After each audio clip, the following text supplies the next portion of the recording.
y estaba haciendo unos reportajes sobre corrupción que me habían encargado. Y me faltaba nada más unos puntos de vista del jefe de gobierno de entonces, aquí de la Ciudad de México, y 2 veces él me había bateado, no me quería contestar. Entonces a la tercera ocasión que voy, le volví a preguntar lo mismo, y me volví a decir, mi dedito dice que no te va a contestar. Yo me enojé, y le digo, pues no, que el lema de aquí es honestidad valiente, esto ni es honesto ni es valiente. No, pues se enojó. Otro, hablaron a la revista, pidieron que ya no volviera a ir a las oficinas de gobierno. ¿Por qué? Porque se había enojado Andrés Manuel. El crimen organizado es un monstruo de 1000 cabezas. En cualquier momento te puede salir una cosa. Entonces, lo peor que puede hacer un político, si yo fuera asesor de un político, le diría, quita tus discursos, partes triunfalistas del crimen, por 2 razones.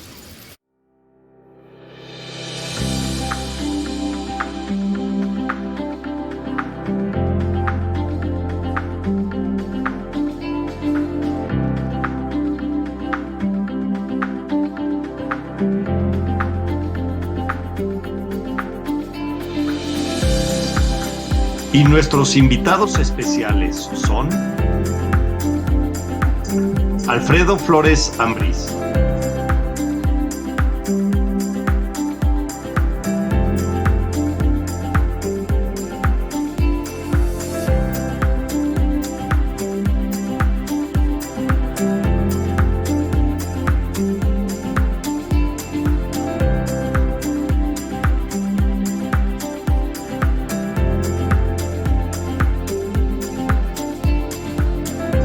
Edmundo Crespo,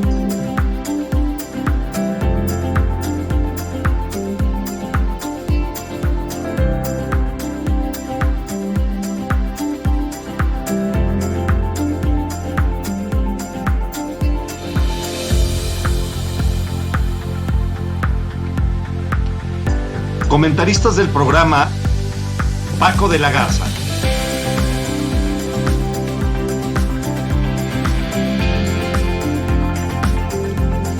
y Jorge Goñi.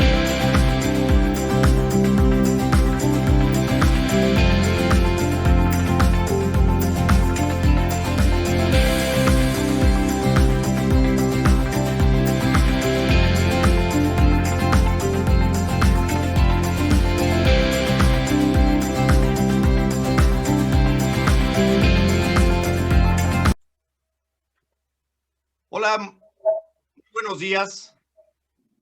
Hoy, 22 de mayo del 2021, estamos en un nuevo programa de La Voz de la Sociedad y el tema de hoy va a ser la inseguridad, violencia contra periodistas y la confrontación desde Palacio Nacional.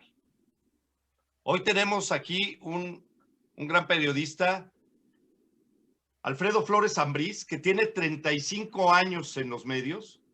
Ha escrito en medios nacionales importantes como El Universal, El Nacional, El Economista, El Heraldo y Notimex. Ha sido corresponsal de CNN, Univisión, ha escrito para medios europeos como International Police Review, World Soccer, El Mundo Deportivo, Le Corriere della Sera. Es italiano, Corriere della Sera.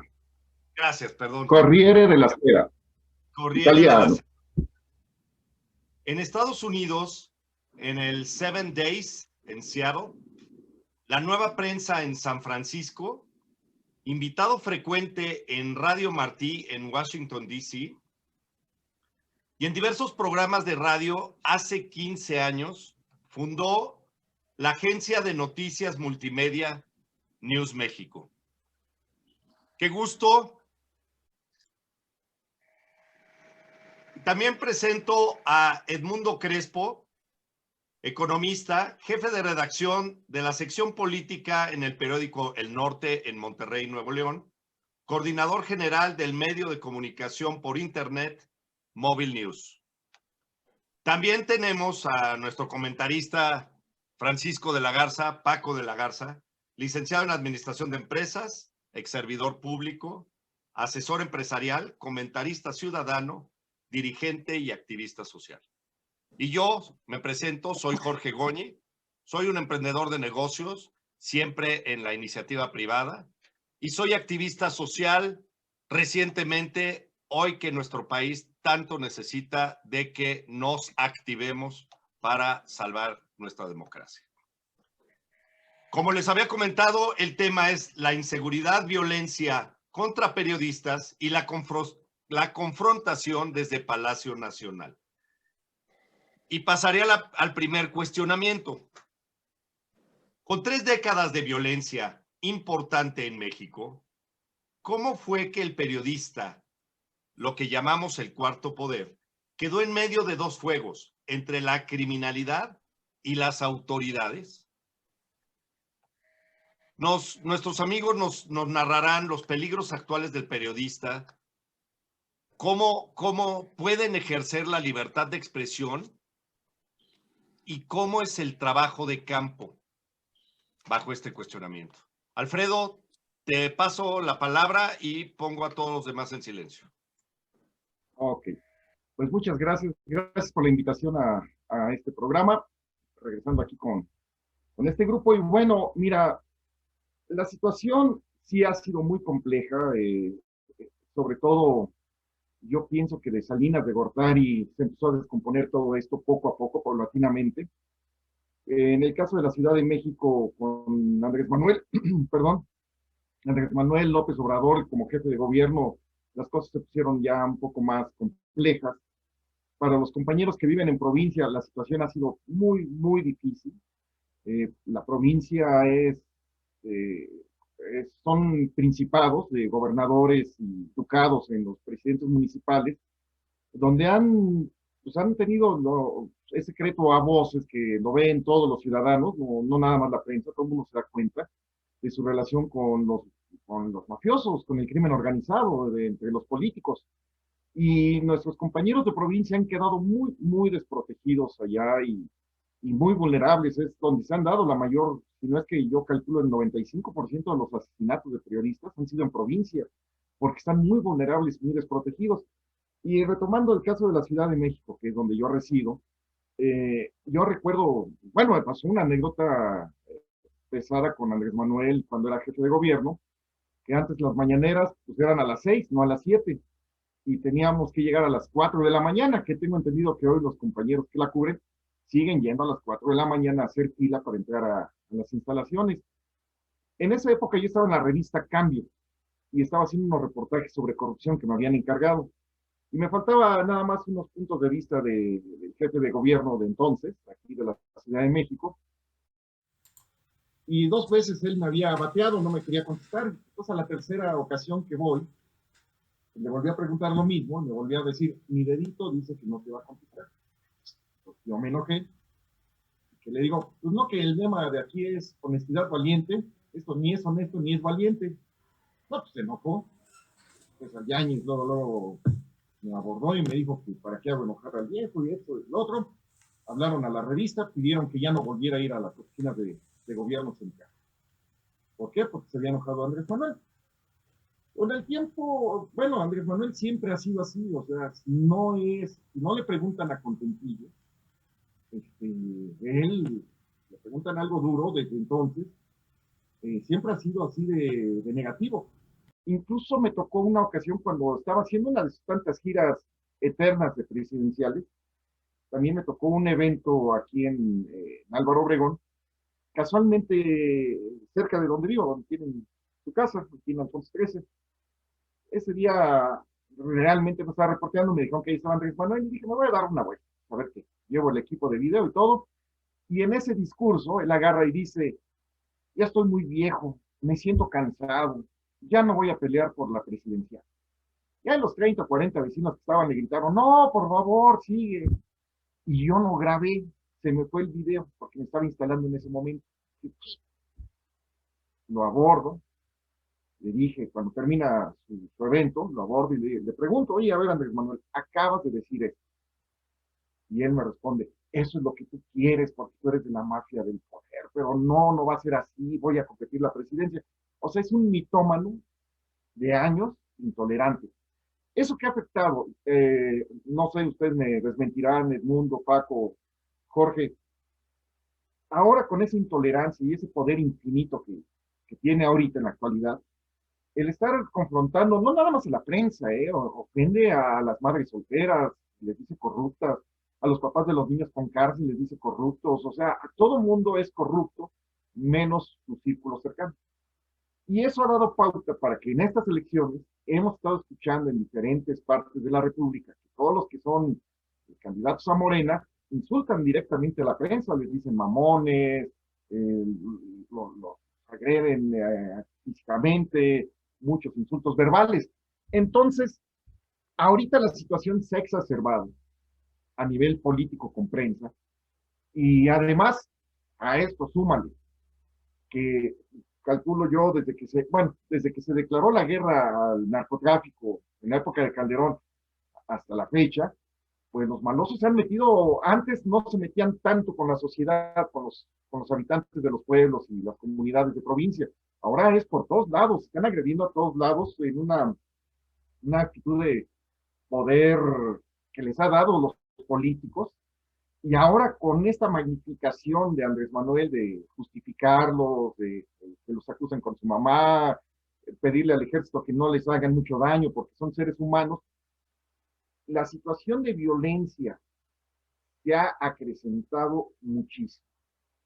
Y la verdad, a mí me da tristeza cuando me entero, creo que a todos los compañeros de los medios y a la sociedad en general, les da tristeza cuando asesinan a un periodista que anda haciendo su chamba, investigando.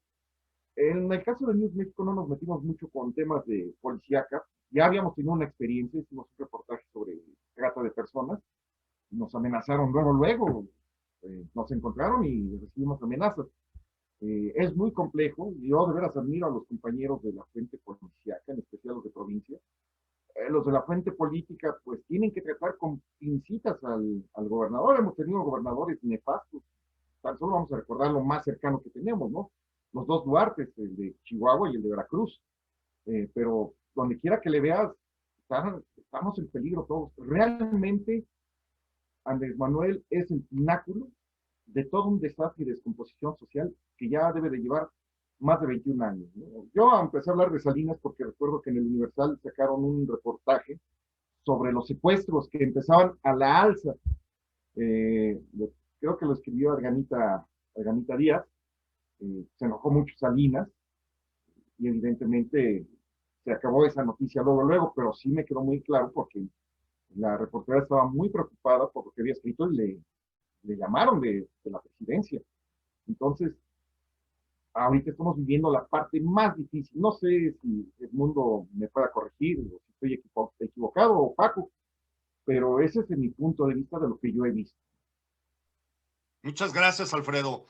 Pues sí, Edmundo, te pasamos la voz para que nos des tu punto de vista de tu parte allá en el norte. Tienes que activar tu micrófono, por favor.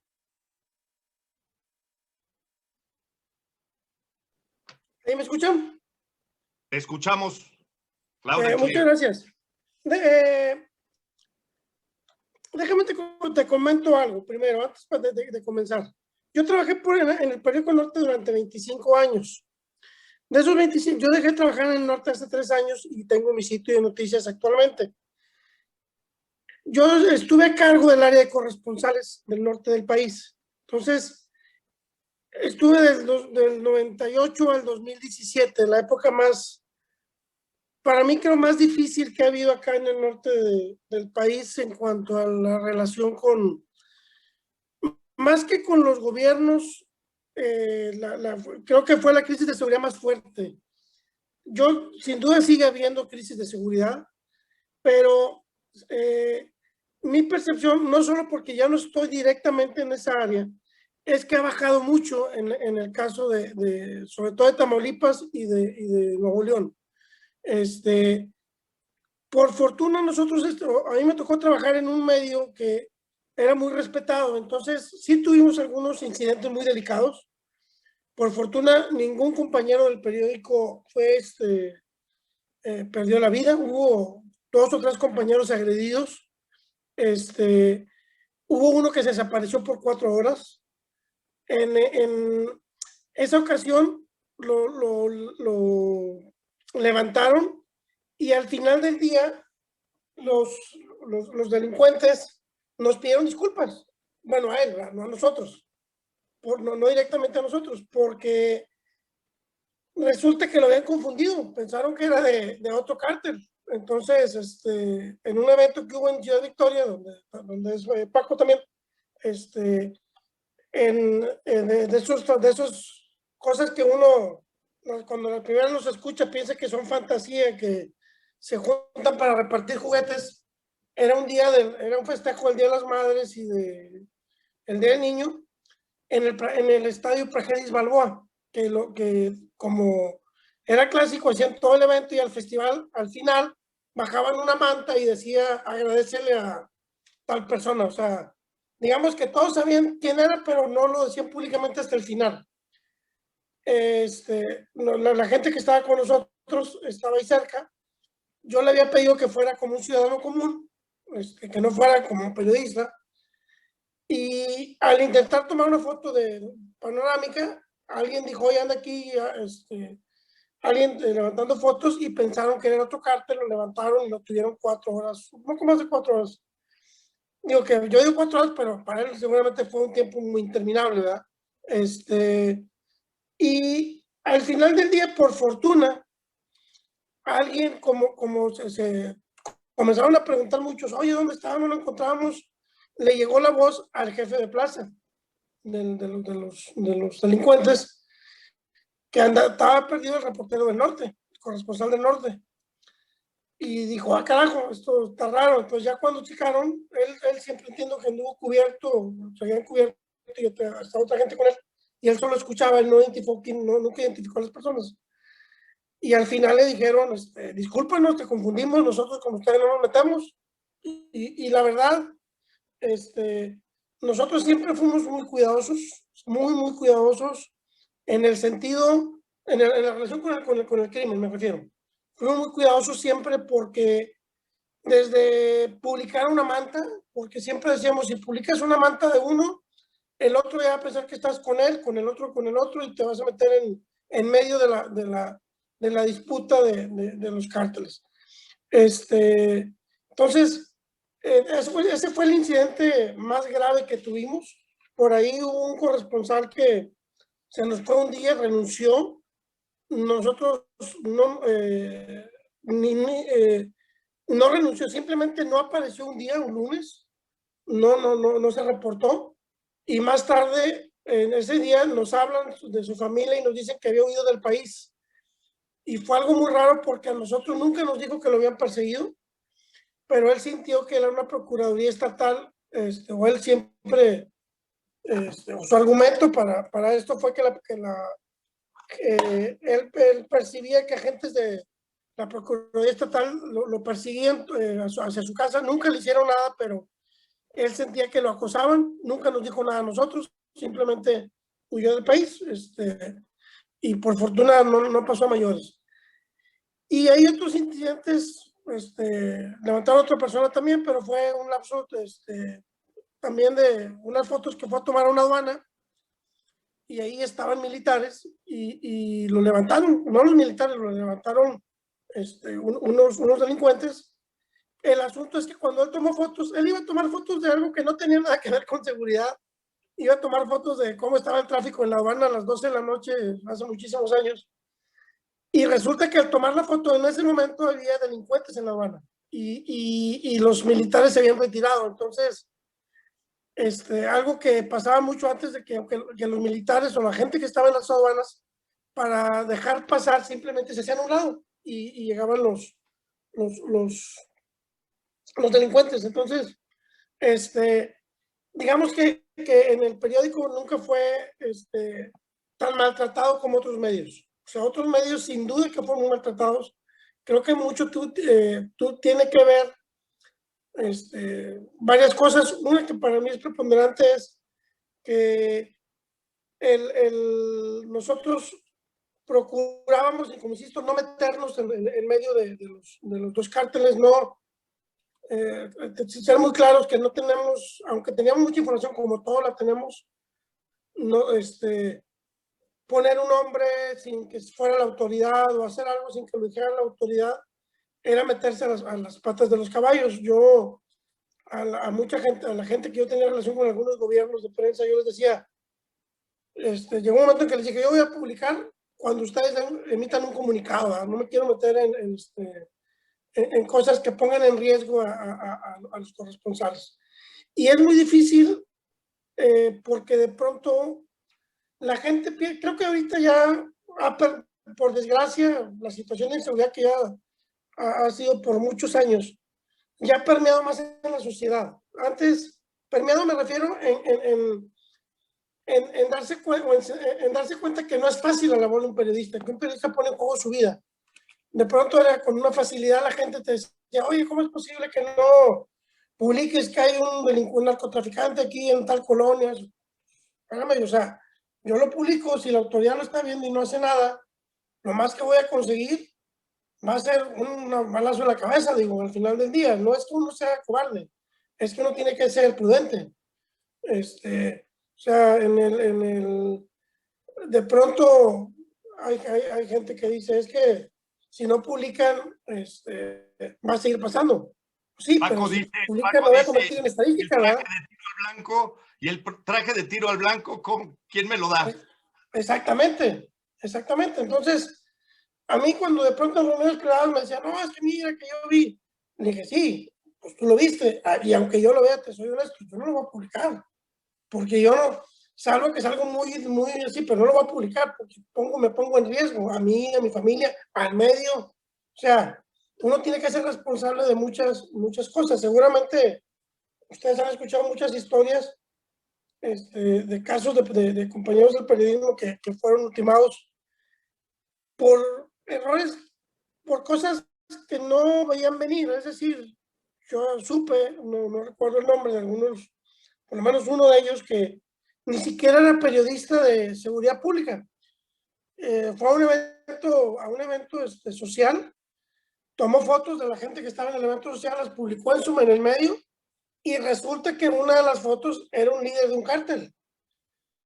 Entonces, a la vuelta de 2-3 días, amaneció muerto, o lo desaparecieron, porque resulta que todos hablaban de Pepito Pérez, pero nadie sabía quién era. Pues al momento que él le pone cara, pues lo puso al delincuente en la mira de los demás, ¿verdad? Entonces, de pronto hay muchos riesgos que sigue viendo, pero en aquella época no me di cuenta que uno en su labor normal, sin siquiera estar cubriendo a la delincuencia, corre riesgos. En un asunto, en uno de los estados, estábamos viendo un asunto de corrupción de un organismo de aguas, y llegó un momento en que nos paramos en seco porque resulta que el que controlaba el organismo era el crimen organizado y era un organismo municipal. Entonces, nosotros estábamos viendo unos contratos y eso, y decimos, espérame, esto ya es un asunto que el momento en que el narcotráfico comienza a permear a las instituciones de gobierno o a los organismos de gobierno, las reglas que pones para cubrir el crimen, de pronto tienes que ponerlas para cubrir también al gobierno, ¿verdad? Entonces, eso te hace muchas veces dar pasos atrás. Y te digo, aunque la situación ha bajado, también es cierto, no sé cuál es la sensación desde México, pero el hecho de que haya una crisis en los periódicos financiera, en los medios, no sé cómo la vean desde México, pero la crisis desde el 2010, cuando se puso fuerte la inseguridad, en muchos medios vivían de los anuncios pequeños, de empresas pequeñas que anunciaban su negocio. Entonces, muchas empresas dieron un paso atrás porque los delincuentes comenzaron a utilizar a los medios para ubicar a sus víctimas. Entonces, muchos medios, por ese efecto, acabaron siendo financieramente inviables. Medios impresos, me refiero sobre todo, y acabaron reduciendo sus plantillas, en algunos casos alcanzaron a quebrar. Entonces, aunque sigue Incluso las habiendo acciones de, muchos periodistas perdón, que siguen cubriendo estas fuentes, incluso el mundo acuerda que las acciones de sociales. Mándame. Las secciones de sociales también, acuérdate también las Claro, secciones de sociales y vida tuvieron ese problema. exactamente, por lo mismo también, o sea, aquí en Monterrey es una sociedad, seguramente alguno de ustedes habrá venido por acá y habrá visto, el periódico más grande que es el Norte tiene secciones sociales muy robustas. Cuando se vino la inseguridad, yo no estaba en esas secciones, pero tú veías cómo de pronto se comenzó a reducir el tamaño de esos suplementos, porque la gente se dio cuenta que se estaba poniendo la mira, ¿verdad? Entonces, Y además, Edmundo, esas secciones eran pagadas, ya sea por empresas o por la gente de la sociedad, así es, pagaban una fuerte cantidad por aparecer en el norte. así es. Y sí, que yo viví 17 años, yo soy chilteño, yo me considero chilteño, mitad chilango, mitad norteño, viví 17 años en tu tierra. Y tengo dos preguntas para ustedes que me las saqué de la manga. Perdón, Paco, pero ahora me toca a mí sacarme de la manga un par de preguntas. Claro. Miren, hay dos declaraciones que a mí me parecen muy importantes de el presidente Calderón y del gobernador Canales Clarion. Precisamente en esa parte del crimen organizado, trivializando y que costó vidas. Y quiero el comentario de ustedes que han vivido la noticia. Calderón dijo un día, le hemos metido muchos goles al crimen organizado. No sé si se acuerdan de esa declaración. Te soy honesto, no recuerdo. Y después de eso, aparecieron gente asesinada como demostración del poder del crimen organizado. Y Canales Clarion, en una de las cabalgatas, ¿te acuerdas de las cabalgatas que hacen en los 3 estados del noreste? Declaró el crimen organizado nos hace los mandados. O sea, esa declaración también costó vidas sin duda. no cercanas de él, pero de demostración del crimen organizado, de su poderío. Esas dos declaraciones fueron muy importantes en esa época que hablas, que se vivió precisamente en Monterrey. Y te tengo una última pregunta que es directamente a ti, Edmundo. El crimen organizado estaba ya muy fuerte en toda la franja fronteriza, Laredo, Reynosa, Matamoros, estaba súper caliente, así le llamábamos. Y de repente subió en Monterrey. Mi teoría fue que muchos capos se fueron a refugiar a una zona que aparentemente era neutral, donde había familias de muchos por el centro educativo y financiero, que es Monterrey. Era considerado como una zona neutral. Cuando creció, fue súbito, si te acuerdas. Por ahí de los años, empezó a crecer en el 2004, 2005, 2006, se exacerbó en el 2007 hasta el 2009. Sí, primero déjame, la declaración de Calderón, te soy honesto, no la recuerdo. La de Canales, sin duda que la recuerdo. Tuve la oportunidad en esa época de hablar con gente cercana. Es más, si mal no recuerdo, creo que directamente con uno de los gobernadores que estaba en la cabalgata.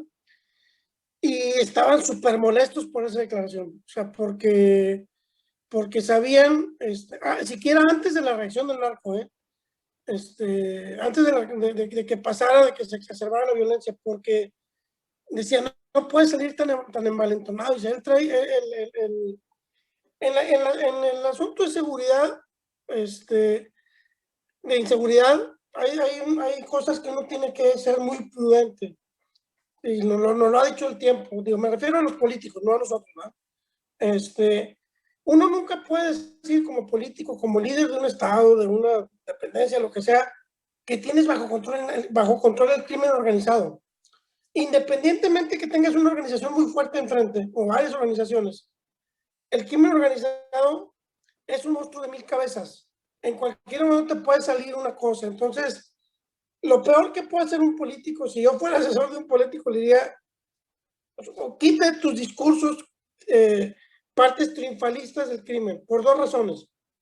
Una, por lo que pasó con Canales, de que puedes hacer enojar al crimen y decir, ahora resulta que yo no tengo el poder. Pues no, yo sí lo tengo. ¿Ah? Nunca falta una cabeza en el crimen que se sienta ofendido o minimizado por eso. ¿Ah? Porque al final del día, ellos, dentro de la parte de los cárteles, una de sus divisas es el poder. Yo tengo el poder, tengo tal estado controlado, tal territorio controlado. Entonces, al momento que un gobernante o un alcalde o lo que sea sale a decir que él es el que manda ahí, no él, a él le resta poder. Entonces, él tiene que salir a demostrarle a sus competidores, a sus socios, que él tiene el poder. Desde mi punto de vista, esto, al final del día, creo yo, es un asunto de negocios ilícitos, pero es negocios en el asunto del crimen organizado, donde cuesta vidas y muchas cosas. Pero hay un raciocinio de ese tipo, creo yo, en general. Hay unos que, en fin, están más allá de, como decía un tío mío, que el momento en que ya, después de que te roban, te matan sin necesidad, ya no hay raciocinio ahí, ¿verdad? Pero en general en las organizaciones hay raciocinios de qué hacer y cómo hacerlo. Y la otra cosa es políticamente, o sea, tú, al momento que tú le dices a tus ciudadanos, tengo bajo control la inseguridad, estás corriendo un riesgo altísimo y estás poniendo en juego tu credibilidad, que es una de las divisas más fuertes de los políticos. Porque al siguiente día te aparecen 3 muertos ahí desmembrados y tu declaración del día anterior se fue al caño y tu credibilidad también. Entonces, ese tipo de declaraciones son muy arriesgadas en los dos sentidos. En el caso de, a mí me dijo un gobernador, ya cuando iba saliendo del poder, yo fui y le pregunté, le dije, oye, fuera de micrófono, en tu gobierno la delincuencia se fue por las nubes, ¿qué fue lo que pasó? Dice, mira, muy sencillo,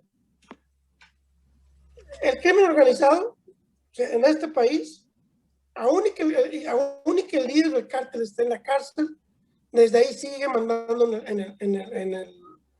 en la organización. ¿Por qué? Por una razón sencilla. Sigue teniendo el poder y saben que puede salir de la cárcel. Se puede escapar. Evidencias hay de que se han escapado capos de este país. Entonces, el hecho de que esté encarcelado no le minimiza poder. Sigue teniéndolo. Entonces, al momento que Calderón decide mandar a Estados Unidos al líder del cártel a extraditarlos, en ese momento los aísla y les quita el poder sobre el cártel y provocan las reseñas internas y los golpes internos. Ahí es cuando se disparó la violencia. Yo nunca lo hice, la verdad, porque él me dijo, ponte y chécate tú las estadísticas, y al momento que da la extradición, se dispara la violencia en el dominio de esos cárteles. O sea, cuando extraditan al líder del cártel de Tamaulipas, se dispara la violencia en Tamaulipas porque la gente de abajo se comienza a pelear por el control. O sea, no hubo una suponiendo que existiera ese término, no hubo una transición ordenada de un liderato a otro y provocó todo esto, esta violencia. Y también, sin duda, como siempre se ha dicho, la gente que le sabe esto, córtales el suministro del dinero y de esa manera vas a afectar al crimen, sin duda. Y lo que sucedió fue que les cortaron el suministro del dinero, pero el crimen necesitaba seguir manteniendo nóminas de policías, digo, por su estructura, su estrategia que tenía, nóminas de policías, nóminas de funcionarios, sus sicarios, todo eso. Entonces, comenzaron a voltear hacia la sociedad, a cometer delitos. O sea, antes, habitualmente, la gente sabía que el vecino era narco, que aquel era narco, pero el narco no se metía con la sociedad. Tú sabías que él hacía y se iba hacia el otro lado, hacia donde fuera. Era una ruta de paso. Al momento que les comienzas a quitar eso, comienza a suceder que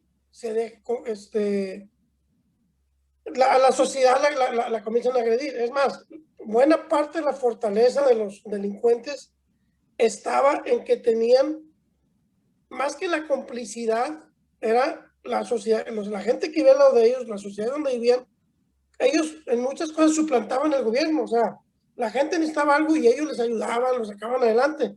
Entonces, eso era un escudo de protección. Y tuvieron que romper su escudo por esa situación. Eso es lo que creo que pasó.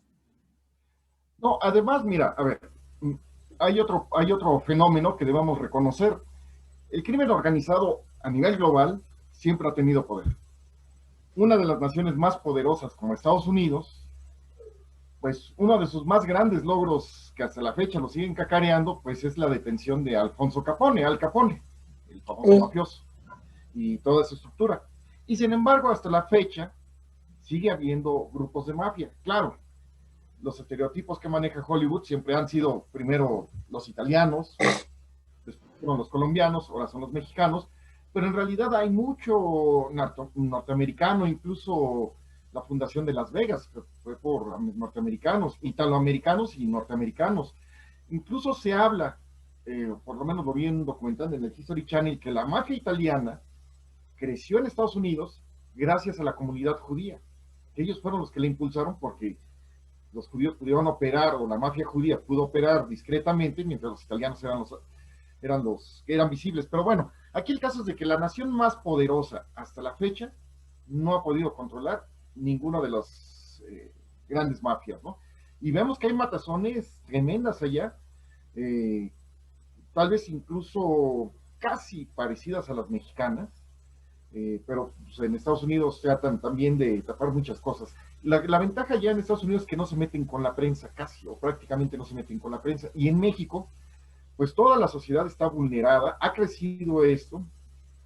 Además, los, entre comillas, códigos de valores que pudieron haber tenido, o que se rumoraba que tenían los grandes capos, y que ayudaban a la comunidad, que si el sacerdote le decía, oiga, es que se está cayendo la iglesia, ah, sí, pues te pongo hasta un altar de oro, paz.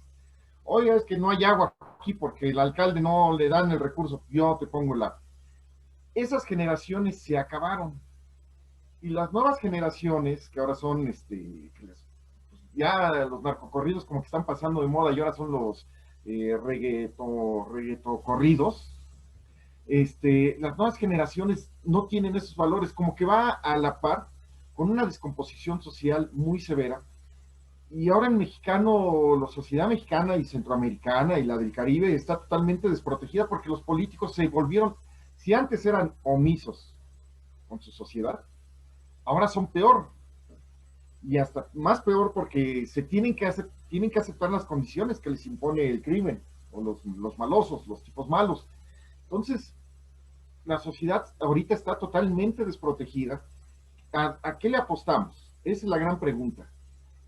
Por ejemplo, hoy tienes un presidente que apapacha a los mafiosos o los malosos. No les disparen, acúsenlo con su mamá, soldados, miren, son seres humanos, miren, yo saludo a la mamá del Chapo, miren, me llevo de a cuartos con el hijo del Chapo, en fin, ha dado una pésima imagen que ha reforzado pues el estado de impunidad. Europa ahorita también tiene unos problemas serios con el crimen organizado. Evidentemente los estereotipos siguen, no son los europeos, son los africanos, son los musulmanes los que están llevando las drogas, pero aún así ellos tienen ese mismo problema, pero por lo menos medio lo contienen los políticos, pero aquí no, y más con un presidente omiso en todo, la situación se ve muy compleja para cuando termine este gobierno, espero que termine y no se prolongue como lo decía Andrés Manuel, pues el que llegue la va a tener muy difícil porque la situación ya está fuera de control. Creo que estamos viviendo el oscurantismo actualmente, una época de oscurantismo, porque la gente sale a la calle con miedo, porque lo estamos viendo, los feminicidios, o sea, ahorita la nota es el caníbal, pero la mayoría de los feminicidios son por malosos, y es que una mujer bonita no puede caminar en la calle si no le echan el ojo y ¡pum!, la levantan, que es ahorita el problema que se está viendo y que se está reflejando y que lo han reportado los periodistas especializados en la materia.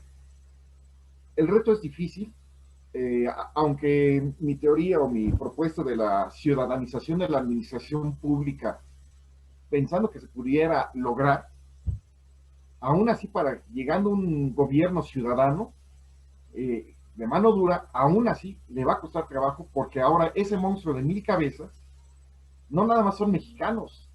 Ahorita vemos las bandas de colombianos que están operando en el goteo, y es gente tremenda, porque ellos llegan con 50 años de violencia en su territorio. una complicidad hipócrita entre gobierno y guerrilleros y mafiosos. Y esos están ya viniendo aquí a México.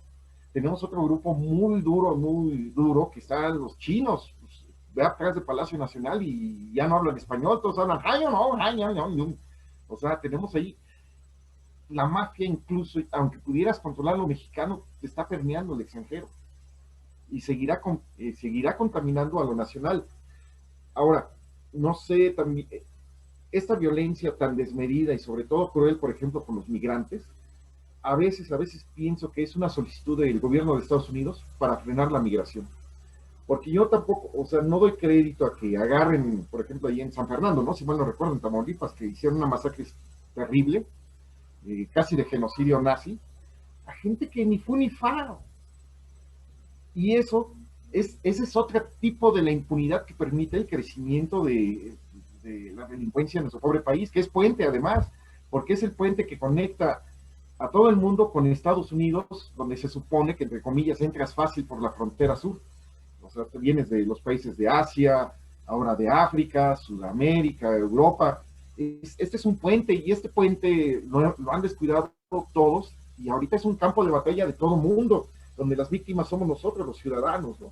Y lo peor de todo es que somos ciudadanos que no estamos tan preparados, entre comillas, preparados para violencia como en el Medio Oriente, que llevan 3.000, 6.000 años peleando entre ellos, ¿no? Perdón, ¿me decías? Alfredo y Edmundo, vamos regresándonos porque sí, ya nos desviamos así el asunto de la criminalidad en toda la sociedad, pero específicamente quisiéramos concentrarnos en también la parte del periodista y probablemente no, que la pregunta es, ¿el periodista fue devaluado por algunos integrantes del medio, comunicólogos que trabajaron al servicio de los emporios empresariales de la comunicación, o es un efecto natural dependiendo del rubro de la noticia donde trabajas? O sea, estamos hablando de la influencia de los intereses en lo que reporta el periodista. Y podemos hablar de dos factores, ¿no? Los medios tradicionales y los medios digitales, ¿no? Bueno, si me permite, Edmundo, desde un punto de vista muy personal, todos los medios a nivel global, hay buenos, hay malos, hay regulares en esta materia, ¿no? O sea, no hay que negarlo. Ahorita Estados Unidos, en la era de Donald Trump, estuvo muy cuestionados muchos medios de comunicación famosos y muy poderosos, que se veían que estaban muy claramente al servicio del gobierno. Ya no hablaban del tema del chayo, como aquí se utiliza en México, el chayote, pero era evidente que había medios con ciertas tendencias, y México no es ajeno a esa situación. Ese es un hecho, y sí hay que admitirlo, que los gobiernos de poder siempre han influenciado. De hecho, fue a dar una plática, no recuerdo, un periodista famoso, se me fue ahorita el nombre, que ya en paz descanse, tuve la oportunidad todavía de tratarlo antes de que falleciera, y unas pláticas allí en la Cámara de Diputados para prensa, precisamente. Y él recordó, hizo una hipnosis histórica, y él habló que el Chayo nació realmente cuando Porfirio Díaz financió el periódico, ¿cómo se llamaba este? El periódico más famoso de la época del porfiriato, ay, perdón, se me olvidó ahorita el nombre de ese periódico, que era el más importante de esa época, y de ahí empezó esa tradición de estar financiando medios. Nos tocó un caso muy particular. Yo estaba en esa época en deportes, teníamos la consigna de estarle pegando a Mario Vázquez Raña, presidente del Comité Olímpico. Era el imparcial, perdón, gracias, ya me acordé, el imparcial. En la época teníamos que pegarle automáticamente a Mario Vázquez Raña. Hubiera razón o no, aunque don Mario era bueno para que le diera sus periodicazos, porque no era, era el cacique del Comité Olímpico mexicano en esa época, y bueno, alto funcionario del Comité Olímpico Internacional. Y una ocasión fue el reportero estrella del Universal, Fidel Samaniego, que en paz descanse. Fuimos a un evento, llegamos, porque él iba por el lado de Salinas, había ido Salinas de Gortari a ese evento, yo iba por el tema de deportes, Y habló Mario Vázquez Raña y ya veníamos pensando la nota como le íbamos a dar en la torre a Mario Vázquez Raña. Y nos mandan a llamar de la dirección general. ¿Sabes qué? Se acabó el tema. Juan Francisco Il y Mario Vázquez Raña llegaron a un acuerdo y ya se acabó la guerra. Oye, pero pues tenemos la nota. Se acabó. No, claro, pues eso a mí me impactó en deportes, ¿no? Información general también le impactó. En fin, esto siempre ha existido. Ahorita, pero no todos son así, ¿eh? Y eso es un mito que también he tenido que estar aclarando con la gente, porque además Andrés Manuel ha sido muy especialista en decir, todos los periodistas son corruptos, todos son chayoteros, y eso es una gran mentira. Y eso ha sido una gran mentira. Ahorita se podría acusar, por ejemplo, entre comillas, a la jornada. La jornada está muy clavada ahora con el gobierno. Y bueno, pues no todos los de la jornada, todos los compañeros de la jornada son así. Hay mitos y realidades. Ahora sí estamos muy golpeados, porque se han creado imágenes distorsionadas. Sí hay unos cuantos, no todos, pero la mayoría ahorita sí ha sido muy golpeada, ha sido muy señalada, ha sido muy castigada por la sociedad, por pues, una campaña publicitaria de desprestigio por un personaje que se dice gente del pueblo, pero pues que está actuando, pues ya lo dijo Cuauhtémoc Cárdenas, o sea, él no es gente del pueblo, o sea, está actuando fuera de los cánones de la izquierda tradicional, ¿no? Y la prensa ha quedado ya no solo vulnerable ante los malosos, el crimen organizado, sino ahora también está siendo crucificada por la sociedad, sin darse cuenta que muchos de ellos, yo podría decir que la gran mayoría de ellos, son ajenos a todas estas situaciones, tanto de información general, tanto de deportes, sociales, cultura, etcétera. Todas las secciones que integran un medio de comunicación electrónico o prensa escrita están siendo ahorita perseguidos como una inquisición. Por eso también digo que estamos viviendo el oscurantismo. No sé tú qué opinas, Edmundo. Paco no has abierto la boca. Exactamente. Ahorita pasamos la palabra, Edmundo, y luego Paco aborda estos dos temas con su comentario. Por favor, Edmundo. Tu micrófono, por favor. Perdón. Yo tuve la fortuna de trabajar en un medio que tenía la capacidad financiera. El norte tenía entre sus reglas de que ningún cliente podría tener más del 3% de las ventas. Entonces, eso te permitía mucho no depender de... Bueno, perdón, comencé a decir eso antes de algo que para mí es importante, que es antes de siquiera de la crisis en los periódicos, la gran mayoría de los medios, sobre todo los pequeños, vivían o necesitaban de la publicidad, y muchos de ellos tienen convenios con municipios, estados, porque es su manera de financiarse. Al final del día, el periodismo es un trabajo y necesita una contraprestación, y se les debe de pagar a los periodistas y a toda la gente que está en estos medios. ¿De dónde sale ese dinero? Sale de la publicidad, en la mayoría de las ocasiones, y la publicidad muchas veces pública, muchas veces privada, pero en los medios pequeños tiene mucho peso la publicidad pública. Entonces, es muy difícil cuando tú tienes un medio que el 30-40% de tus ingresos dependan de un ente de gobierno. Difícilmente vas a atacar a ese ente de gobierno. Tú puedes criticarlo, que pierde su imparcialidad, que lo que sea, pero al final del día, lo que acabas haciendo muchos medios es simplemente voltear a otro lado. O sea, hacer su trabajo en otro lado. Es decir, no estoy descubriendo en negro, todo lo que estamos aquí lo sabemos. Si en mi medio yo tengo publicidad por decir algo, voy a decir algo que no necesariamente es cierto, pero voy a hacer un ejemplificar. Si tú tienes publicidad, y voy a agarrar el caso de lo de deportes porque se me hace más fácil que meterme en otros terrenos. Si tú tienes publicidad de Tigres o del equipo de Tigres, pues vas a atacar al equipo de Rayados. Al de Tigres no lo vas a atacar. A lo mejor ni siquiera lo aplaudes, pero no lo tocas, porque tú sabes que de ahí dependen tus ingresos. Y no significa que el otro alimentes mentiras, no. Significa simplemente que al que te está proporcionando tu manera de vida, no lo agredes. No dejas que siga su vida. Yo no digo que esté bien, digo que así es al final del día. Hay muy pocas organizaciones que tengan la capacidad financiera para hacer, para no necesitar este tipo de acuerdos, digámoslo de alguna manera. Yo en alguna ocasión, ahora que yo estoy acá en medios más pequeños, en el internet, que no implica tanto costo como un medio impreso, como un medio de ese tamaño, gente del sector público de pronto me dice, yo no pago ni siquiera para que me aplaudan, simplemente pago para que no me tiren. O sea, al final del día, aquello de aquella, creo que común de que yo no recuerdo a qué presidente se le atribuía que decía, yo no pago para que me tiren. O sea, cuando se refería a convenios que había con los. López Portillo, decías. Exactamente. Entonces, tú dices, pues al final de cuentas tiene razón. Digo, yo estuve en una redacción, como ustedes estuvieron también, que de pronto tú decías, oye, es que hay algo bueno en este gobierno. En el caso de mi medio me decían, pues hay algo bueno que paguen un anuncio. Nosotros no estamos para publicar cosas buenas.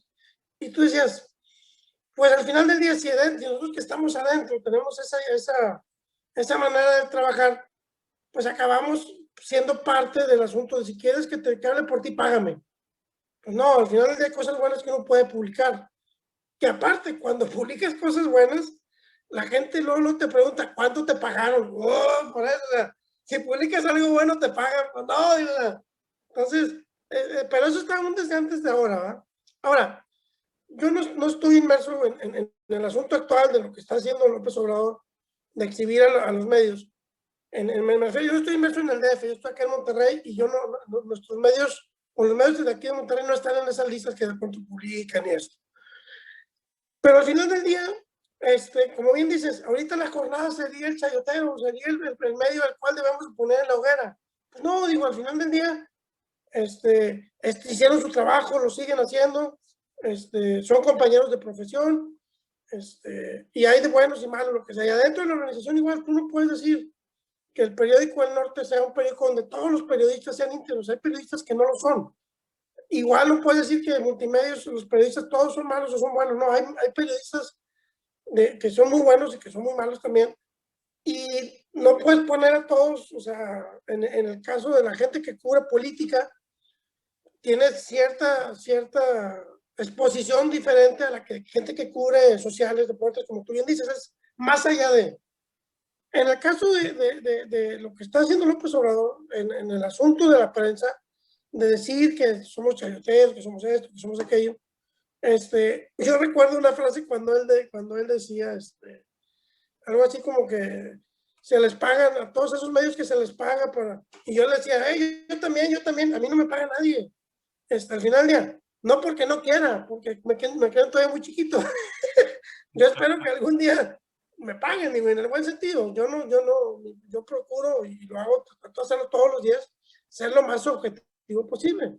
Aunque como todos decimos, no somos objetos, somos sujetos, o sea, al final del día uno tiene sus visiones de las cosas. No vayamos tan lejos en el asunto de lo que está pasando en Tamaulipas. Yo tengo cierta visión de que creo que se está haciendo un atropello al pacto federal con lo que se está haciendo con Cabeza de Vaca. Y si alguna vez han tenido oportunidad de ver lo que las notas que yo he estado publicando día con día, yo le doy un espacio preponderante a lo que se dice la gente, los poderes en Tamaulipas, porque yo siento que se está vulnerando el Estado de Derecho. A mí no me pagan por eso, no es un asunto de ese tipo. Es algo que yo creo y yo lo hago. Igual, si el gobierno federal me pagara, a lo mejor al siguiente día me cortaba la cuenta y me diría gracias por participar. Y yo entiendo que muchos medios a lo mejor se limiten por eso. Al final del día, tú dices, estoy entre publicar lo que pienso y al siguiente día comer, ¿verdad? Yo creo que ese es un poquito de la magia de lo digital, que no es tan caro como un medio impreso y te permite un cierto grado de independencia que antes no lo tenías. Le voy a pasar la palabra a nuestro gran amigo Paco para que haga sus comentarios, por favor.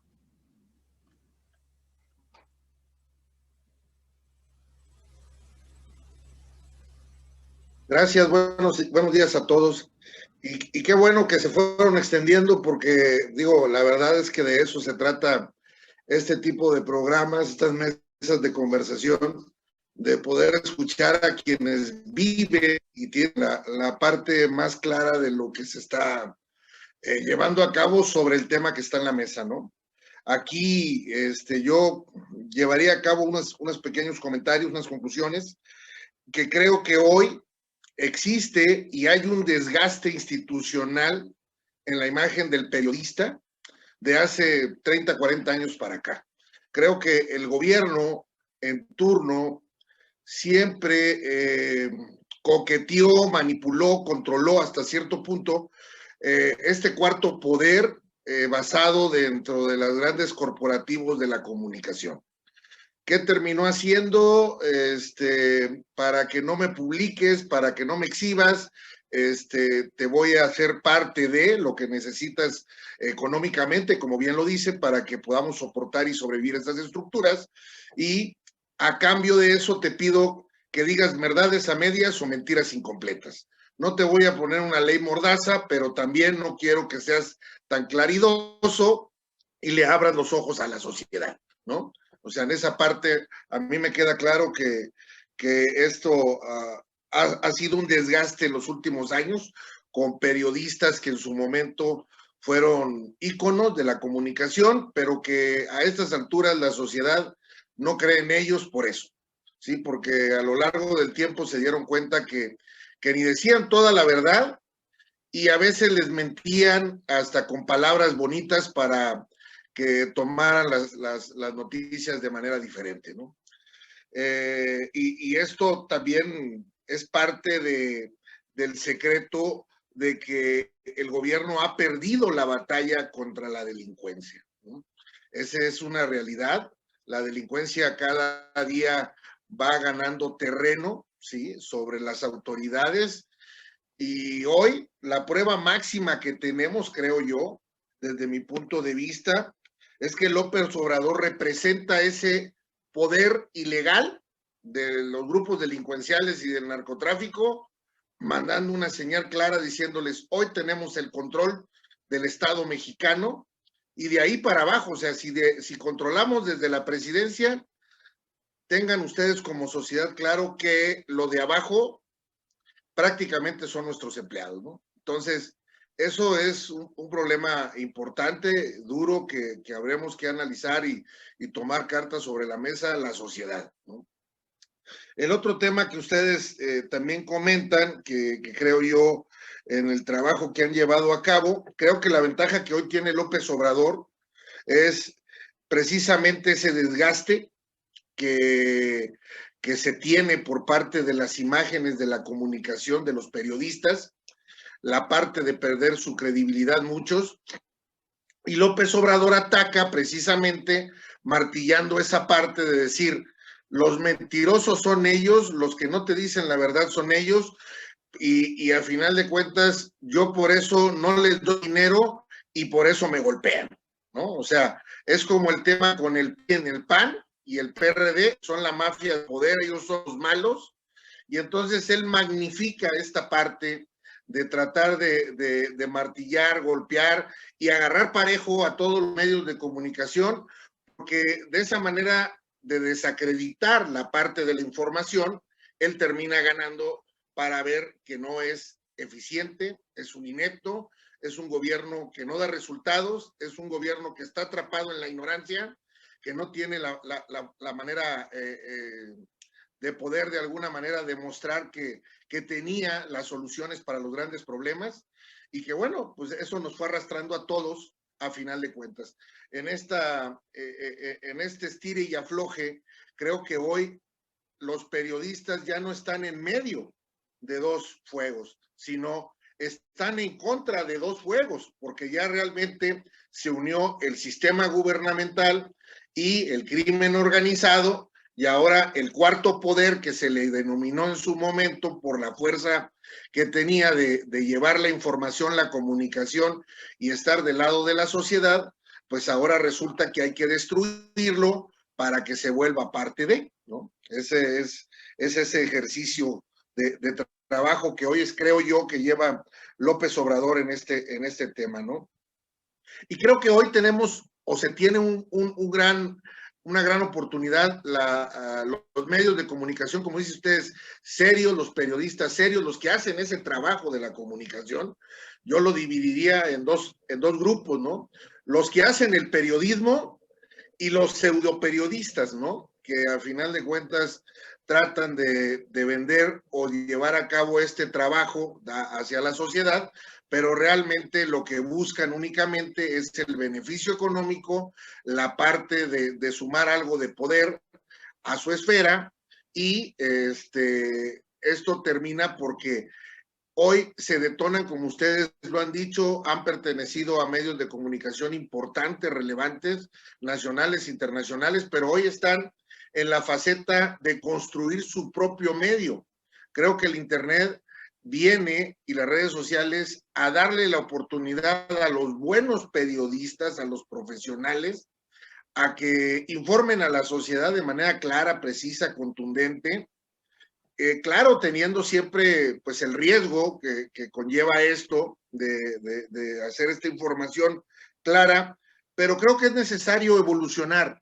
Creo que es necesario que hoy la sociedad entendamos que tenemos que invertir en aquellos ciudadanos que nos dan a conocer lo que está pasando en el país y en el mundo, ¿no?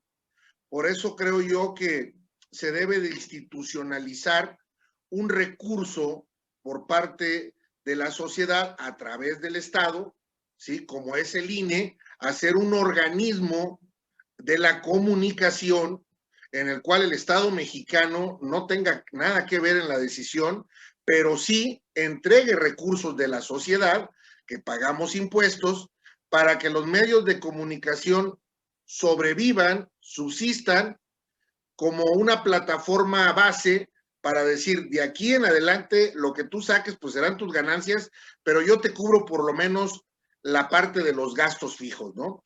Si hagas o no hagas noticia, claro, tendrás que presentar un programa y tendrás que tener ciertos niveles de audiencia, de trabajo, de aceptación y el profesionalismo que demuestres, pero la sociedad tenemos que invertir en eso, en que nos informen quienes realmente llevan a cabo esa tarea, ¿sí?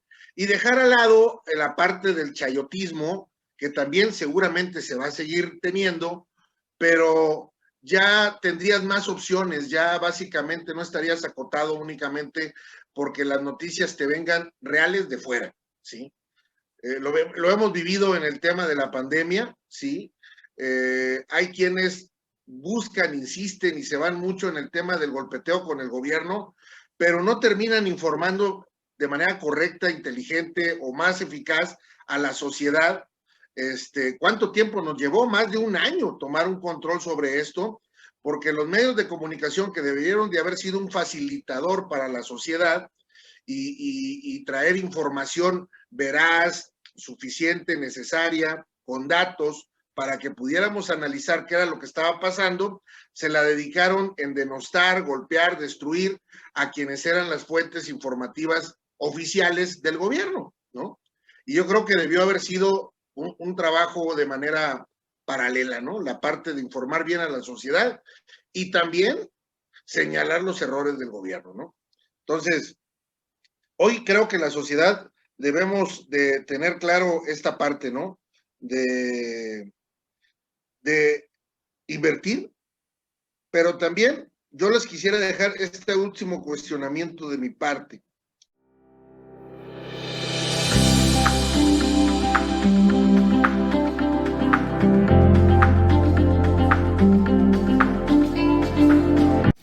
Si existe en algún punto de este sexenio la posibilidad que recuperemos en México la verdadera libertad de expresión. Bueno, no en balde somos el país en el año 2020 con más muertes de periodistas en el mundo. O sea, eso habla del riesgo que hoy se tiene en la profesión. Y si esto, pues lo vamos en algún momento a recuperar de este sexenio, o tardarán algunas décadas en que se vuelva a recomponer todo este sistema que se fue desgastando y destruyendo. Eso agradeciendo a Alfredo Flores de News México. Muchísimas gracias por tu participación. Edmundo Crespo, te agradecemos mucho haber participado con nosotros en nuestro programa. Paco de la Garza, te mando un abrazo. Es un gustazo estar compartiendo este programa contigo.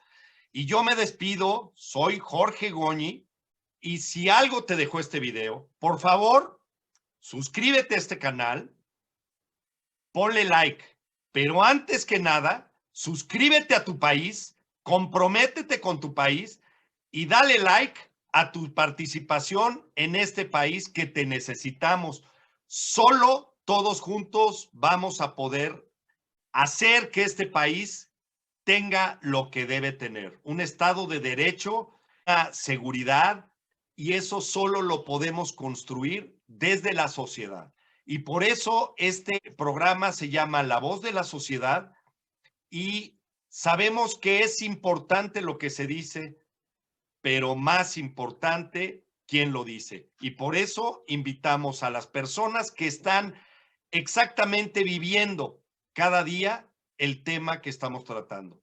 Les agradezco mucho a los participantes y le agradezco mucho a usted, a ti, que lo escuchaste hasta el final este programa. Muchas gracias, me despido, un abrazo.